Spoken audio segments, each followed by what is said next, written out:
வணக்கம். நடிகர் விஜயகாந்த் அவர்களுக்கு இதய அஞ்சலி.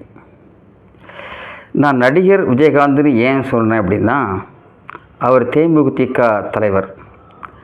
ஆனால் அரசியல் கட்சிகளில் ஒவ்வொருத்தருக்கும் ஒவ்வொரு எண்ணங்கள் இருக்கும்.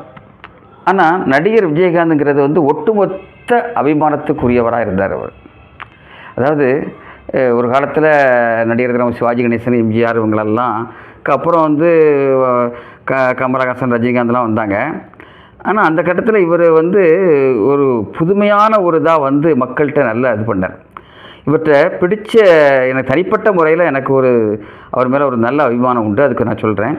ஆனால் விஜயகாந்த் அவங்க மதுரை பகுதியை சேர்ந்தவர், சாதாரண ஆள் தான், சாதாரணமாக இருந்து வந்தவர். ஆனால் சினிமா உலகத்தில் பயங்கரம் பண்ணார். நிறைய பேர் சினிமா உலகத்தில் உள்ளவங்களையும் நிறைய பாராட்டுறது என்னென்னா, நல்ல ப்ரௌடு இல்லாத ஆள் அப்படிம்பாங்க. அது ப்ராக்டிக்கலாகவே அரசியலுக்கு வந்தப்புறம் அது தெரிஞ்சுது. எப்படின்னா, சினிமா கலைஞர்கள் இந்த ஷூட்டிங் நடக்கும்போது சாப்பாடு ஹீரோக்களுக்கெல்லாம் தனிப்பட்ட முறையில் இருக்கும்போது இவர் தான் எல்லாத்துக்கும் ஒரு போல் சாப்பாடு கொடுக்கணும்னு சொல்லுவாரும்பாங்க. அதுமாதிரி வீட்டுக்கு போனால் யாருமே சாப்பிடாமல் விட மாட்டாராம். அதாவது பொதுவாக எம்ஜிஆர் வீட்டில் எல்லோரும் சாப்பிடாம விட மாட்டாங்கம்பாங்க.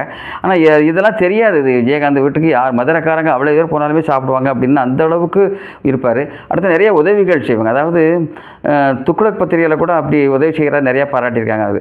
இவர் அரசியலுக்கு வரணுங்கிற நோக்கத்தில் அந்த உதவி பண்ண மாதிரி தெரியலை. ஏன்னா அப்படிலாம் பண்ணும்போது இந்த வீடுகளுக்கு இந்த இது பண்ணுறது, இந்த வீட்டுக்கு சாப்பாடு கொடுத்துருக்கிறது, இதெல்லாம் கண்டிப்பாக செஞ்சுருக்க மாட்டார்.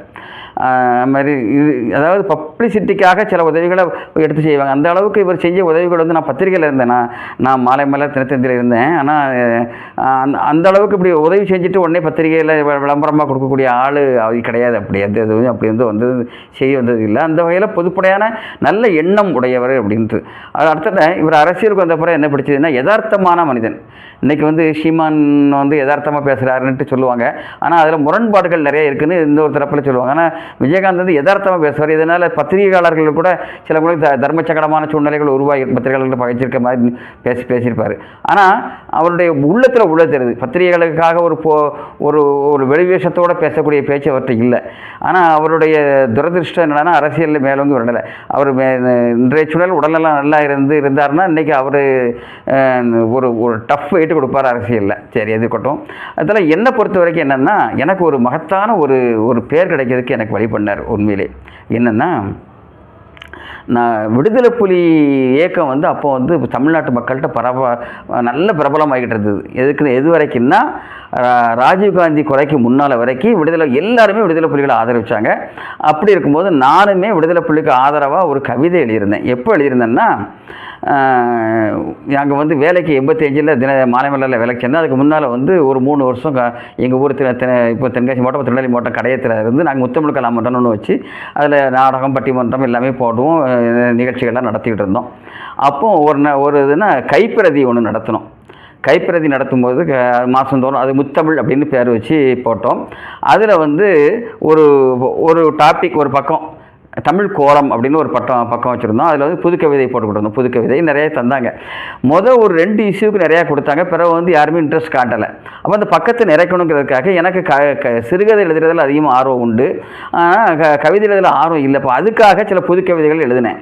அப்படி எழுதின ஒரு கவிதை இலங்கையை காக்க, அதாவது விடுதலை புலிக்கு ஆதரவாக எழுதினது இலங்கையை காக்க அப்படின்னு போட்டு, கருணா உன் வீரத்தை கொடு, சிங்கள விதைகளை வீழ்த்துகிறேன், இல்லையேல் கும்பகர்ணா உன் தூக்கத்தையாவது கொடு, இலங்கை தமிழர்கள் படும் இன்னலை காணாது தூங்கி விடுகிறேன். இப்படி ஒரு கவிதை, சின்ன கவிதை எழுதியிருந்தேன். இதுக்கப்புறம் நான் மாலைமலருக்கு வேலைக்கு வந்த உடனே பக்கத்தில் ஏதோ ஒரே காமெடி எல்லாமே குரூப் தான் ராணி. அந்த ராணியில் திரு ராஜா கணி சார் அவங்க நான் அப்படி கவிதை எழுதியிருக்கேன்னு சொன்னோன்னா ஒன்று ஒன்றா வாரம் ஒன்று போடுவாங்க. அதில் எடுத்து அவங்க இப்போ துணை ஆசிரியராக இருந்தாங்க. அப்புறம் தினத்தந்திக்கு எடிட்டராக இருந்தாங்க. அப்போ என் கவிதை ஒன்று ஒன்றா எடுத்து போட்டாங்க. அதில் சன்மானம் என் கடையை எங்கள் ஊருக்கு வரேன், எல்லோரும் எங்கள் ஊர் மக்கள்லாம் பார்த்துட்டு கவிதை வருதுன்னு பெருசாக சொல்லுவாங்க. இந்த நேரத்தில் திடீர்னு ஒரு நாள் ராணி பத்திரிகைக்கு ஒரு லெட்ரு வருது, விஜயகாந்த்கிட்டேருந்து வருது. என்ன போட்டுக்குன்னா, நான் இந்த பாலன் எழுதிய பாட்டு கவி குயிலுங்கிற தலைப்பில் கவிதைகள்லாம் வரும். அதில் பாலன் எழுதிய இந்த விடுதலை இப்போ இலங்கையை காக்கன்னு இருக்குல்ல, அந்த கவிதையை நான் ரொம்ப ரசித்து எனக்கு பிடிச்சிருக்கு, அந்த கவிஞருக்கு நான் 500 ரூபா பரிசாக அனுப்புகிறேன் அப்படின்னு எழுதி போட்டார். எனக்கு அது தகவல் கேட்டோடனே ஆச்சரியமாக இருந்துச்சு, ரொம்ப இதாக இருந்துச்சு எனக்கு. ஏன்னா ஆர்வம் இருக்குது, எழுத ஒரு கதை சிறுகதை வந்திருக்கு, எல்லாம் வந்திருக்குது. ஆனால் இப்படி ஒரு பாராட்டு கிடைக்குன்னா ஆச்சரியமாக இருந்துச்சு.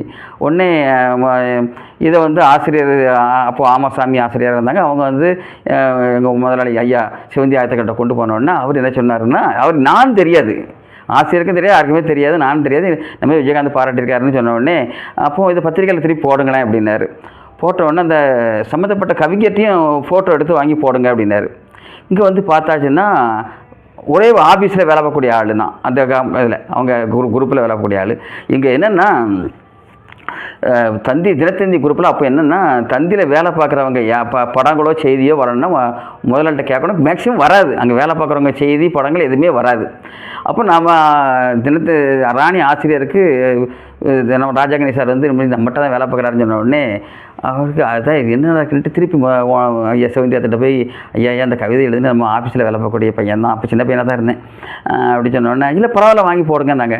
அப்போ என் ஃபோட்டோவும் விஜயகாந்த் ஃபோட்டோவும் வந்து விஜயகாந்த் பரிசு கொடுத்துறது ராணியில் வந்துச்சுது. எனக்கு தெரிஞ்சு அதுக்கு முன்னால் அது அங்கே வேலை பார்க்குறவங்க யார் படமே அந்த குரூப்பில் யாரும் வந்தது கிடையாது, என் படம் தான் வந்திருக்கு.